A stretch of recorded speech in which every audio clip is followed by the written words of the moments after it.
ప్రభుత్వం అనేది భద్రతని పెంచవలసినటువంటి అవసరం ఉంటుంది. అవసరమైనప్పుడు ఇవాళ నేను చూస్తున్నా, మీరు కూడా తెలుసు, జగన్మోహన్ రెడ్డి గారు రాజీనామా చేయగానే ఎస్ఆర్సి రిపోర్ట్ రాకోకుండానే, సెక్యూరిటీ రివిజన్ కమిటీ రిపోర్టు రాకోకుండానే జగన్మోహన్ రెడ్డి గారి దగ్గర ఉన్నటువంటి సెక్యూరిటీని విత్డ్రా చేసుకున్నారు. ఇదే ఆయన గేటు దగ్గర ఉన్న సెక్యూరిటీని తీసేశారు. ఈ రోడ్లోకి అందరినీ ఎలవ్ చేశారు. విచ్చలవిడిగా తెలుగుదేశం కార్యకర్తల్ని, కూటమి కార్యకర్తల్ని ఇక్కడికి పంపించారు.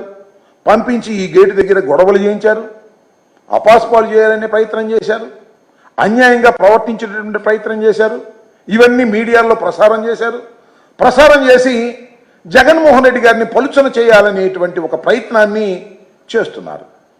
మీరు చూసే ఉంటారు, జగన్మోహన్ రెడ్డి గారి ఈ ఓటమి పాలైన తర్వాత ఇప్పుడు ప్రజెంట్ స్పీకర్ గారి దగ్గర ఒక ఆయన మాట్లాడుతూ ఉన్నాడు, జగన్మోహన్ రెడ్డి గారు ఓడిపోయాడు కానీ చచ్చిపోలేదు, చచ్చిపోతే తప్ప ఈ పార్టీ ఆ పార్టీ నాశనం కాదు అనేటువంటి మాట మాట్లాడిన తర్వాత, మళ్ళా మీరు సెక్యూరిటీని తగ్గించేటటువంటి ప్రయత్నం చేస్తున్న తర్వాత ఆయన భద్రతను గాలికి వదిలేసి ఏదో ఒక విధంగా ఆయనకి ప్రమాదంలోకి నెట్టివేయాలనేటువంటి ప్రయత్నం మీరు చేస్తున్నట్టుగా చాలా స్పష్టంగా అర్థమవుతున్నటువంటి అంశమని ఈ సందర్భంగా నేను చెప్పదలుచుకున్నాను.